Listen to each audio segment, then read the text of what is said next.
एक बार की बात है कि एक शिष्य अपने गुरु का बहुत आदर सम्मान किया करता था और गुरु भी अपने इस शिष्य से बहुत स्नेह करते थे।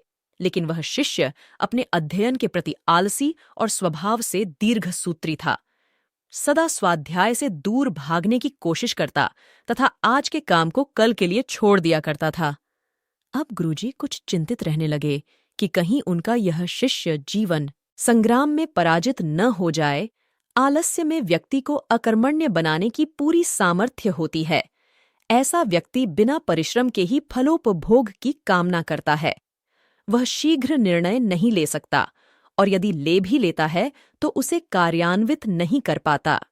यहाँ तक कि अपने पर्यावरण के प्रति भी सजग नहीं रहता है और न भाग्य द्वारा प्रदत्त स्ववसरों का लाभ उठान।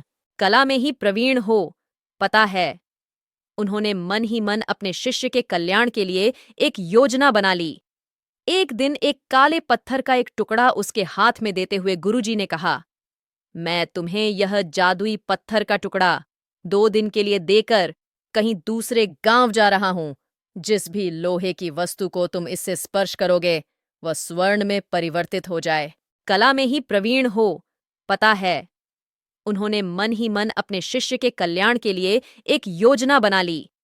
एक दिन एक काले पत्थर का एक टुकड़ा उसके हाथ में देते हुए गुरुजी ने कहा, मैं तुम्हें यह जादुई पत्थर का टुकड़ा 2 दिन के लिए देकर कहीं दूसरे गांव जा रहा हूं।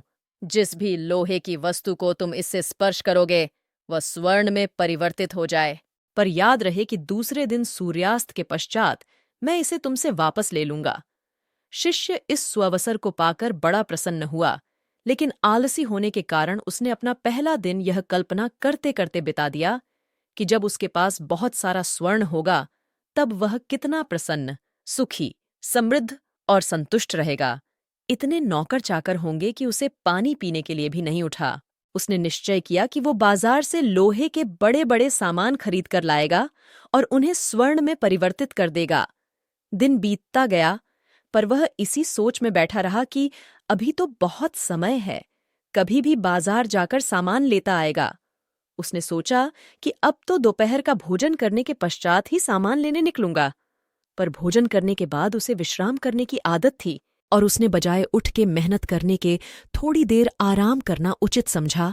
पर आलस्य से परिपूर्ण उसका शरीर नींद की गहराइयों में खो गया और जब वो उठा तो सूर्यास्त होने को था। अब वह जल्दी जल्दी बाजार की तरफ भागने लगा, पर रास्ते में ही उसे गुरुजी मिल गए। उनको देखते ही वह उनके चरणों पर गिरकर उस जादुई पत्थर को एक दिन और अपने पास रखने के लिए याचन करने लगा। लेकिन गुरुजी नहीं माने और उस शिष्य का धनी होने का सपना चूर चूर हो गया। पर इस घटना की वजह से शिष्य को एक बहुत बड़ी सीख मिल गई। उसे अपने आलस्य पर पछतावा होने लगा। वह समझ गया कि आलस्य उसके जीवन के लिए एक अभिशाप है और उसने प्रण किया कि अब वो कभी भी काम से जी नहीं चुराएगा और एक कर्मठ, सजग और सक्रिय व्यक्ति बनकर दिखाएगा। मित्रों, जीवन में हर किसी को एक से बढ़कर एक अवसर मिलते हैं, पर कई लोग इन्हें बस अपने आलस्य के कारण गंवा देते हैं। इसलिए मैं यही कहना चाहती हूं कि यदि आप सफल, सुखी, भाग्यशाली, धनी अथवा महान बनना चाहते हैं तो आलस्य और दीर्घ सूत्रता को त्याग कर अपने अंदर विवेक, कष्टसाध्य श्रम और सतत जागरूकता जैसे गुणों को विकसित कीजिए। और जब कभी